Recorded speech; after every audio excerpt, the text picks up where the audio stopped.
آج آپ کے سامنے یہ مسئلہ واضح کرنا ہے کہ وہ کون سی صورتیں ہوتی ہیں کہ جس میں صاحب نصاب آدمی نے قربانی کا جانور خریدا ہو، بعد میں اس پر اس جانور کی قربانی کرنا ضروری ہی نہ ہو، یعنی اس پر قربانی بالکل لازمی نہ ہو۔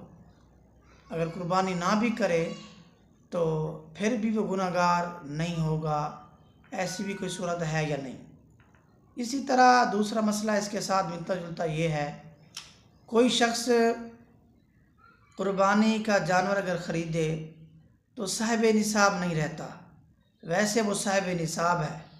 مثلا اگر قیمت بنے صاحب نصاب بنے کی، مثال کے طور پر 4 لاکھ یا 5 لاکھ، مثلا 4 لاکھ بنے، ہم مثال کے طور پر پیش کر رہے ہیں۔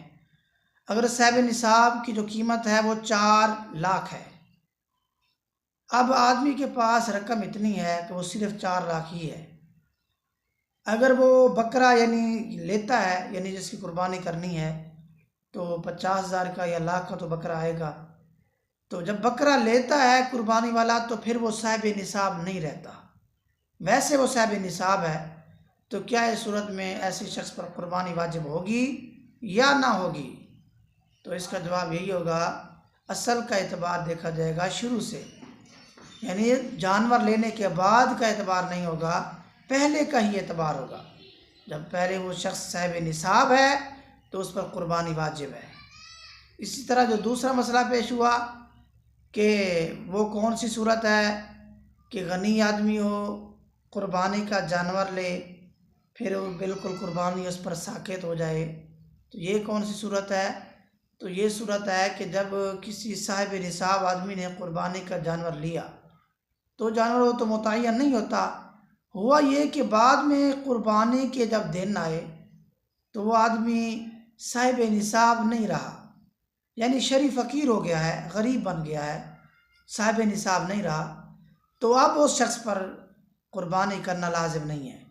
یہ نہیں ہے بھائی جانور آپ نے خرید لیا ہے تو اس لیے اب تو قربانی ضروری ہو جائے گی، ایسا کوئی معاملہ نہیں ہوگا، کیونکہ جب اس نے جانور خریدا تھا اس وقت صاحب نصاب تھا، تو وہ جانور اس کے لیے متعین نہیں ہوا تھا، تو اب یہ صاحب نصاب نہیں رہا، تو اس لیے اس پر قربانی کرنا واجب نہیں ہوگا۔ یہ جو میں نے آپ کو 2 مسئلے بیان کیے ہیں، فتاوی عالمگیری جلد نمبر 1 صفحہ نمبر 191 اور اسی طرح جلد نمبر 1 صفحہ نمبر 293 پر موجود ہے۔ دعا ہے کہ خالق کائنات مسائل شرعیہ سیکھنے کی، سمجھنے کی اور اس پر عمل کرنے کی توفیق عطا فرمائے، آمین یا رب العالمین۔